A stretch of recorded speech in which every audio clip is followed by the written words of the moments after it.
ఓం వసుదేవసుతం దేవం కంసచాణూరమర్ధనం దేవకీ పరమానందం కృష్ణం వందే జగద్గురుం. ఓం శ్రీ రాధాకృష్ణాభ్యాం నమ. కృష్ణం వందే జగద్గురుం, అర్జునం వందే జగదేక వీరం. మనకి ఆ గురుగ్రహం అందరూ కూడా ఏమని చెప్తారంటే, గురుగ్రహం కనుక నీకు బాగున్నట్లయితే నీకు సంచుల కొద్దీ డబ్బులు వస్తాయి, లేకపోతే క్వింటాళ్ళ కొద్దీ బంగారం వస్తుందని చెబుతూ ఉంటారు. మీరు కూడా ఆనందంగా వింటూ ఉంటారు. కానీ గురుగ్రహము ఏ విధమైనటువంటి సంపదలని కూడా మీరు కోరుకున్న రేంజ్లో ఇవ్వదు. మీ నాన్న మీకు ఆస్తి ఇస్తాడు, ఎప్పుడు ఆయన చచ్చిపోయేటప్పుడు ఇస్తాడు. ఆయన బ్రతికుండగా చిన్నప్పుడు నీకు ఒక 100 రూపాయలు, మహా అయితే ఒక 500 డైలీ ఖర్చులకు ఇస్తాడు. ఆ విధంగా గురుగ్రహం ఏం చేస్తుందంటే ముందు నీకు బుద్ధి బలాన్ని ఇస్తుంది. అంతే తప్ప ఇట్లా సొల్లు కబుర్లు చెప్పేటటువంటి పండితులు అవనియండి, సొల్లు కబుర్లు చెప్పేటటువంటి జ్యోతిష్కులు అవనియండి, వీళ్ళని ఎట్టి పరిస్థితుల్లో వీళ్ళని రాహు కబళించినప్పుడు, కలిపురుషుడు దూరేసినప్పుడు అవతల వాళ్ళని ప్రలోభ పెట్టడానికి చెప్తూ ఉంటారు. ఇది గురువు యొక్క పని కాదు. వాళ్ళకే ఫస్ట్ గురువు అనుగ్రహం లేదంటూ ఇలా చెప్తున్నటువంటి వాళ్ళు, అటువంటి వాళ్ళ మాటలు వింటే మీకేం వస్తుంది అనుగ్రహం? కాబట్టి మన దేవతల గురువు అయినటువంటి బృహస్పతి ఎప్పుడూ కూడా మీకు చక్కటి ఆలోచన విధానాన్ని, నిజాయితీని, ఆ తర్వాత చక్కగా మీరు రుజుమార్గంలో వెళ్ళేటటువంటి విధానాన్ని ఇస్తారు. ఇప్పుడు మంగళికి డబ్బులు ఇచ్చారంటూ మంగళిని బ్యాడ్ పాపులర్ చేశారు. ఆమె తీసుకుందో లేదో తర్వాత సంగతి, ఆమె ప్రమేయం ఉందో లేదో తర్వాత సంగతి. ఆమె పేరు చెప్పి మరి డబల్ మీకు డబ్బులు వస్తాయి, సిమెంట్ ఫ్యాక్టరీ కడుతుంది, పబ్బు పెడుతుంది అన్నప్పుడు మీకు బుద్ధి ఉండాలిగా. నేను సిమెంట్ ఫ్యాక్టరీ అంటే అంత ఈజీయా పెట్టడం? అందువలన భూపతి రాజు వెంకటపతి రాజు డాక్టర్ బివి రాజు గారు పెట్టారు రాశి సిమెంట్, విష్ణు సిమెంట్. విష్ణువర్ధన్ రాజు వాళ్ళ కొడుకు నడుపుతున్నాడు ఇప్పుడు భీమవరంలో. ఆయన ఎంత కష్టాలు పెడితే అది పెట్టారో నేను దగ్గరుండి ఆయన్ని చూశాను. డాక్టర్ బివి రాజు కాలేజెస్కి మేము వెళ్తూ ఉంటాం. అలాగే మా తాతయ్య గారు డాక్టర్ ముల్లపూడి హరిశ్చంద్ర ప్రసాద్ గారు ఆంధ్ర షుగర్ ఫ్యాక్టరీ పెట్టడం ఎంత కష్టం? అంత ఈజీనా? లైసెన్సులు రావడానికి ఢిల్లీ నుంచి కళ్ళంట నీళ్లు పెట్టుకొని, అరే నా బామ్మర్ది బోళబులరామే మాట విన్నాను, నేను విని అనవసరంగా ఈ ఇండస్ట్రీ రూట్లోకి దిగానేమో, నా పొలాలు నేను చూసుకోక అని ఆయన ఎంత ఇదయ్యారో మాకు తెలుసు. కాబట్టి మరి మీరంతా దురాశకి ఇస్తారు డబ్బులు. దీన్ని రాహు యొక్క ఎఫెక్ట్. అది ఒక పనికిమాలిన జ్యోతిష్కుడు సంచుల కొద్దీ డబ్బులు వస్తాయి, సంచుల కట్ల కొద్దీ బంగారం వస్తుందంటే ఎలా నమ్ముతున్నారా మీరు? కష్టపడాలి, బాగా చదవాలి, మీ అమ్మ చెప్పిన మాట వినాలి. మీ నాన్న నేను పడ్డ కష్టాలు నువ్వు పడకూడదురా అని చెప్పేసి పాపం నేను బిజినెస్లో చిన్న చిన్న అబద్ధాలు, చిన్న చిన్న మోసాలు చేసి నేను కుటుంబ పోషణ చేయాల్సిన దుస్థితి మా నాన్న మాట నేను వినకపోవడం వల్ల నాకు ఈ పరిస్థితి వచ్చింది. నువ్వు ఆ పరిస్థితి తెచ్చుకోక నాయన, చదువుకోరా బాబు అని చెప్తాడు. అంతేకాని నువ్వు వేసుకొచ్చాయి, బ్యాంకులు దోపిడీ చేసుకొచ్చాయి, ఈ దొంగిలించుకొచ్చాయి అని ఏ తండ్రి చెప్పడు. కాబట్టి ఇదంతా కూడా ఆ గురువు పక్కన రాహుగాళ్ళు ఇలాంటి వాళ్ళు ఉంటారన్నమాట. వాళ్ళే ఈ కపట జ్యోతిష్కులు, కపట గురువులు అన్నమాట. ఎవరైనా సరే స్వామి వివేకానంద అది ఫాలో అవుతారా? స్వామి వివేకానంద ఎప్పుడైనా ఇలా చెప్పాడా మీకు? రామకృష్ణ పరమహంస, స్వామి వివేకానంద, ప్రభాత్ రంజన్ సర్కార్, ఆ తర్వాత చక్కగా మన ఆదిశంకరాచార్యులు వారు, రామానుజాచార్యులు వారు, రమణ మహర్షులు వారు ఎప్పుడన్నా ఇలా చెప్పారా?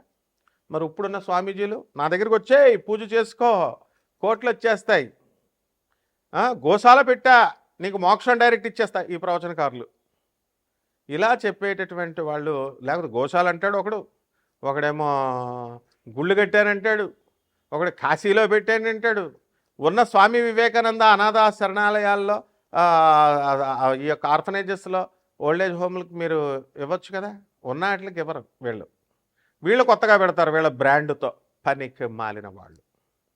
కాబట్టి స్వామి వివేకానంద ఇటువంటి జగద్గురువుల యొక్క ఆశీస్సులను తీసుకొస్తుందన్నమాట ఈ గురుగ్రహం. కాబట్టి మనకి కోటాను కోట్లు కావాలి, దురాశతో వెళ్ళేటటువంటి వాడు ఎప్పుడూ బాగుపడ్డు.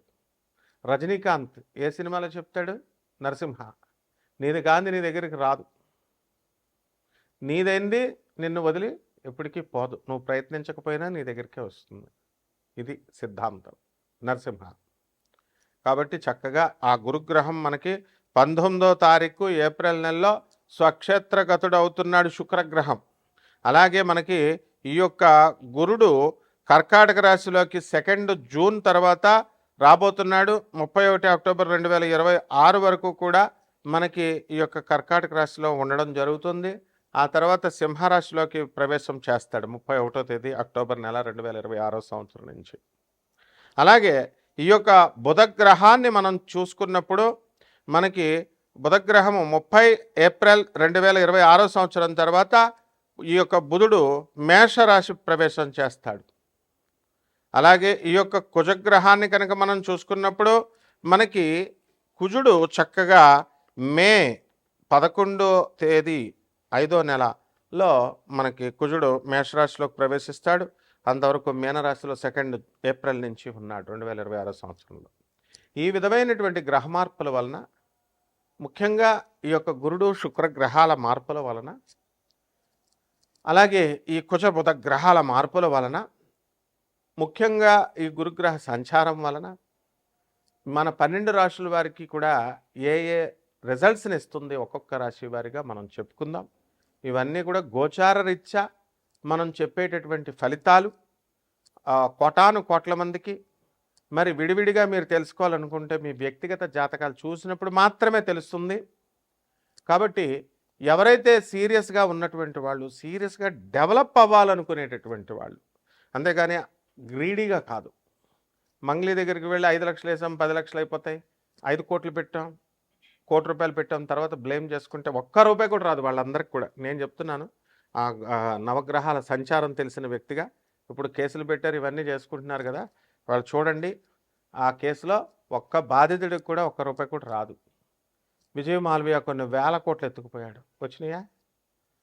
సుబ్రహ్మరెడ్డి గారు వే ఆఫ్ జరిగింది, కొన్ని కోట్ల అప్పు అయిపోతే చక్కగా తీసి అవతల పడేశారు. ప్రభుత్వ విధానాలు అలా ఉంటాయి, బ్యాంకు విధానాలు. అదే పేదవాడికి చేస్తే ఇండ్ల మీదకి వస్తారు, పడతారు. సో లీగల్ సెల్స్ ఉంటాయి. 200 దేశాల్లో ఆశ్రమాలు ఉన్నటువంటి ఆనంద మార్గ ఆశ్రమానికి ఇంటర్నేషనల్ కోఆర్డినేటర్ నేను. సిబిఐ కొల్యూడయ్యి కొంతమంది కపట ఆర్జీ శ్రీవాత్సవ ఐజీ కొల్యూడయ్యి కరప్ట్ అయ్యి ఆనాటి ఇందిరాగాంధీ 19 ఎమర్జెన్సీ సమయంలో మా గురువు గారిని సిబిఐ అరెస్ట్ చేసినప్పుడు అతను పాయిజన్ ఇచ్చారు, మామూలు మనిషి అనుకొని విషం తాగాడు, విషం ఇచ్చారు. బ్రతికిన తర్వాత బెత్తరపోయారు. బెత్తరపోయిన తర్వాత ఆయన సాక్షాత్తు శివసంభూతుడని తెలుసుకొని అదే ఐజీ శ్రీవాత్సవ ఆయన పాదాల మీద పడి క్షమాపణ అడిగి ఈ రోజున మాకు ఆనంద్ నగర్ జార్ఖండ్లో Singhbhum first land escape on the earth అని అక్కడ ఆయన సన్యాస దీక్ష తీసుకున్నాడు మా గురుగారి దగ్గర. ఇప్పుడు కూడా సర్వ్ చేసుకుంటున్నాడు. సో సింగభూమి జార్ఖండే first land escape on the earth geological survey of India geological evidences ఉండగా, అలాగే ఎన్జిఆర్ఐ ఇవన్నీ కూడా సెంట్రల్ గవర్నమెంట్ ఎవిడెన్సెస్ ఉండగా బుద్ధి లేదా ప్రవచనకారులకి? బుద్ధి లేదా మీకు అందరికీ చెప్పేటటువంటి వాళ్ళు యూట్యూబ్కి మైథలాజికల్ స్టోరీ లాగా చెప్తారు. ఏది ఈ యొక్క ఏమిటది కల్కి పుడతాడు, ఏమిటి ఆ ప్లేస్ ఏమిటి? కల్కి పుడతాడు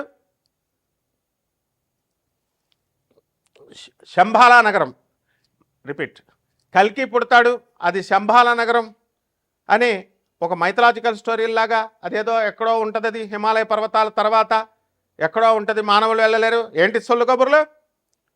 చెప్పాను నేను. First land escape on the earth Singhbhum, refer చేసుకోండి గూగుల్లో.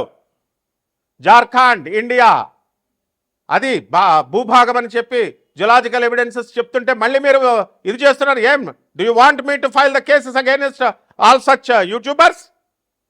ఎందుకు చరిత్రను మారుస్తున్నారు మీరు? అలాగే రాముడు అయోధ్యలోనే పుట్టాడు. మైథలాజికల్ స్టోరీ రామాయణం కావ్యం అని చెప్పడానికి మీకు ఎవరిచ్చారు అధికారం? మరి పని పట్టలేక అయోధ్యలో రామాలయం కట్టారు, పని పట్టలేక భక్తులందరూ రాముల వారి దగ్గరికి వెళ్తున్నారు. అలాగే మధురాలో కృష్ణుడు పుట్టాడు, దట్స్ ఆల్. మళ్ళీ కృష్ణుడు మైథలాజికల్ స్టోరీ భాగవతం అబద్ధం, భగవద్గీత అబద్ధం అంటూ కొంతమంది యూట్యూబర్లు రా మీరంతా. యూట్యూబర్లు మీరు ఉపాసకులు అవుతారా? మీరు భక్తులు అవుతారా? స్వామి వివేకానంద శిష్యులా మీరు? గురు పరంపర నుంచి వచ్చినటువంటి వాడిని నేను చెప్తున్నాను. రాముడు గురువు, రాముడు అయోధ్యలోనే పుట్టాడు, అదే సాకేతం. మధురలో కృష్ణుడు పుట్టాడు, అదే గోలోకం. రామాయణం అనేటటువంటిది కల్పితం కాదు, భాగవతం అనేటటువంటిది కల్పితం కాదు, కురుక్షేత్రం అనేటటువంటిది కల్పితం కాదు. యక్షిణీల గురించి మీకేం తెలుసురా? యక్షిణీల గురించి చెప్తున్నారు ఒక ఆర్గనైజ్డ్గా, ఒక గౌరవప్రదంగా. నేను చెప్పుకొస్తే వేరే ఛానల్ వాళ్ళు వేరే గొట్టంగాళ్ళని, చిన్న చిన్న వాళ్ళని పెట్టి యక్షిణీలు గురించి మీకు తెలిసినట్టు చెప్తున్నారు. మీరు ఉపాసన చేయలేదంటూనే మీకేం తెలుసు అసలు? ఎందుకు? How do you degrade the Hindu goddesses? So ఇవన్నీ కూడా మీరు చెప్పడం వల్ల, ఈ దురాశాపరులైనటువంటి ఈ జనం చూడడం వల్ల ఏమవుతుందంటే ఈ యొక్క మీకు రిజల్ట్స్ రావు. గురుగ్రహం చేసేది అదే నిజమైనటువంటి జ్ఞానాన్ని చెప్పడం. గురు పరంపర అంటే ఆజ్ఞాపించాలా? గురువు ఆదేశ్, గురు దత్తాత్రేయుడు ఆదేశిస్తాడు. It is an order. ఆదిశంకరాచార్యుల ఆది గురువు ఏమంటాడు? నా గురోరధికం, నా గురోరధికం, నా గురోరధికం ఇది శివ శాసనత. శివుడు శాసించాడు.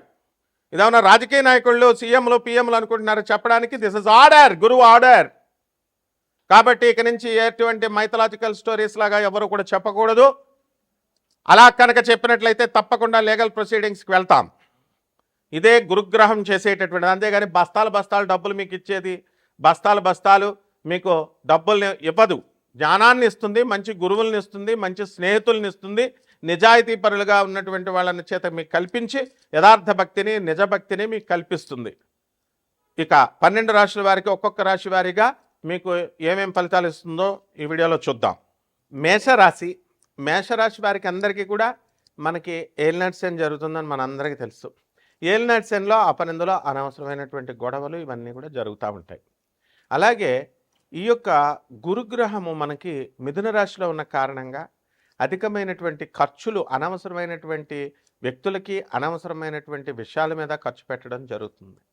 కాబట్టి ఆదాయం మెయిన్గా మీరు చూసుకుంటారు. కాబట్టి ఆదాయం ఎక్కువగా వస్తుందా అనేటటువంటి ప్రశ్న ఆ మేషరాశి వారికి ఉంటుంది.